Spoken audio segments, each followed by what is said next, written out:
You pick up your phone for 1 second. That is what you told yourself, 1 second. 30 minutes later, you are still reading.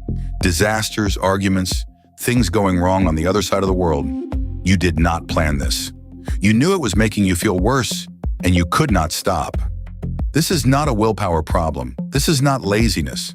This is a system inside your brain doing exactly what it was built to do, in a world it was never designed for. The bad news pulled you in because your brain decided it had to. It has been making that decision for a very long time. Go back 200,000 years. Your ancestor wakes up before sunrise. The first thing the brain does is scan. A strange sound in the dark. A smell that was not there yesterday. A shadow that moved when nothing else did. The brain does not ask whether these things are dangerous. It flags them first, fast and hard. It locks attention on them until it knows more. Because missing a threat, even once, meant death. A bad berry that made you sick you could survive. A leopard you did not notice you did not survive. So the brain built a rule. Negative information gets priority, always. Uncertain danger gets more attention than confirmed safety. The bad stays in your memory longer than the good. The warning sign catches your eye faster than the sign that says everything is fine.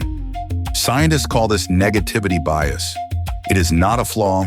It was the most important feature your ancestors had. The brain of a person who obsessed over every possible threat outlived the brain of a person who relaxed. Worrying paid off. Vigilance paid off. Tracking danger over and over kept the family alive through the night. That brain is still yours, every neuron of it. Now walk into today. You are sitting on a couch. You are not in physical danger. The leopard is not real. But your phone contains a machine that has learned something very specific about you.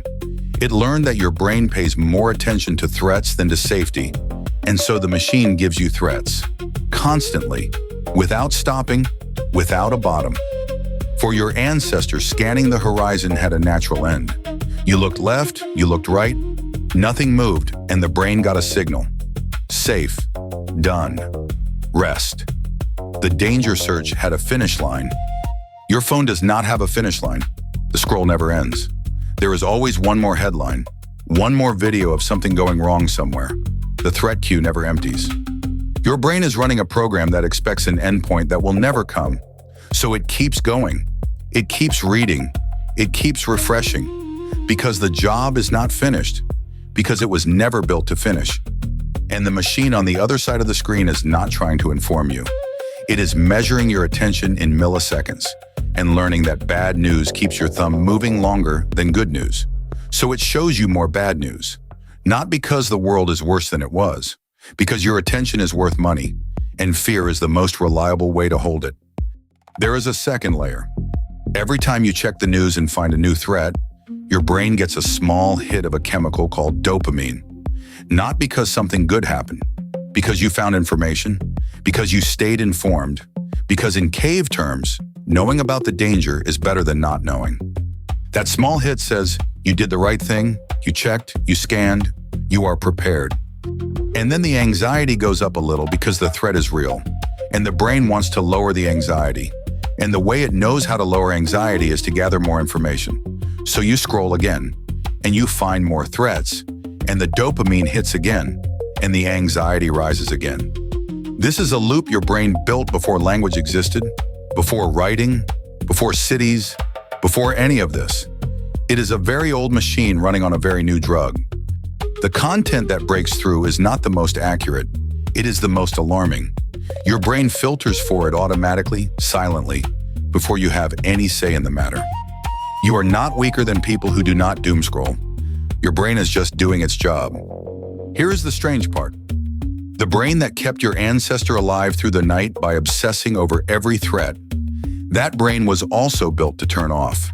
When the danger passed, when the sun came up and the camp was quiet, the brain was designed to rest. Boredom was the signal. Nothing is moving. Nothing is wrong. You can stop now. Your phone removed that signal. It made sure something is always moving. Something is always wrong. The off switch never gets to flip. You cannot upgrade the brain. What you can do is know what is happening inside it. When you catch yourself scrolling through things that make you feel worse and worse, and you cannot stop, that is not failure. That is a 200,000-year-old alarm system trying to keep you alive in a landscape made of clicks and pixels instead of grasslands and leopards. The world did not break your attention. It just found the oldest button in your brain